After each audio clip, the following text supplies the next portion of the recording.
பிகிலே பா என்னப்பா இன்னைக்கு மேட்ச்சு ஜெயிச்சிட்டோம்ப்பா. ம்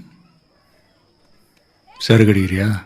ஐயோ வேணாம்ப்பா, அடிக்கிறேன்னு சொல்லி தான் பாரு. கொன்றுவேன். சும்மா அப்படி கேட்குற மாதிரி கேட்பேன். நீ வேணான்னு சொல்கிறப்ப அப்பனுக்கு ஒரு கெத்தியா? வா உட்கார். இருணுப்பா உட்காரியா. எனக்கு 12 வயசு இருக்கும்யா. எங்கள் அப்பா இதே மாதிரி குடிக்கிறியான்னு கேட்டான். கப்புன்னு வாங்கி குடிச்சு விட்டேன். இப்போ வரைக்கும் இதை விட முடியல. 16 வயசில் கையில் கத்தியை கொடுத்துட்டான். தப்பு பண்ணுறதுக்காக அவனுங்க கத்தி எடுக்கிறானுங்க, தப்பு நடக்காமல் தடுக்கிறதுக்காக நாம் கத்தி எடுக்கிறோம். ஆனால் வெளியிலேருந்து பார்க்குறவன் கண்ணுக்கு 2 பேரும் ரவுடி பயலுகளாக தான் தெரியும். இதெல்லாம் என்னோட போகட்டும் பிகில. நீ வேறயா? நீ வேறயா? வேற ரூட்டியா நீ? நம்ம ஏரியாவில் பள்ளிக்கூடம் வந்த பிள்ளைங்களாம் மாறிடுவாங்க. நாங்கள்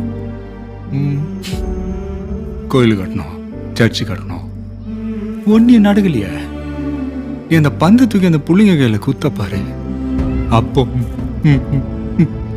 மாற ஆரம்பிச்சது எல்லாமே.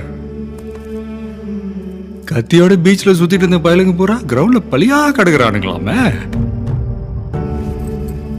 சண்டைகள்லாம் அவனுங்களுக்கு நேரம் இல்லை மைக்கில். டோர்னமெண்ட் மேட்ச்னு பிள்ளைங்களாம் ஒரே பிஸி. எல்லாம் யாரால? ராயப்பண்ணாலயா? மைக்கிள்னாலயா? பிகிலே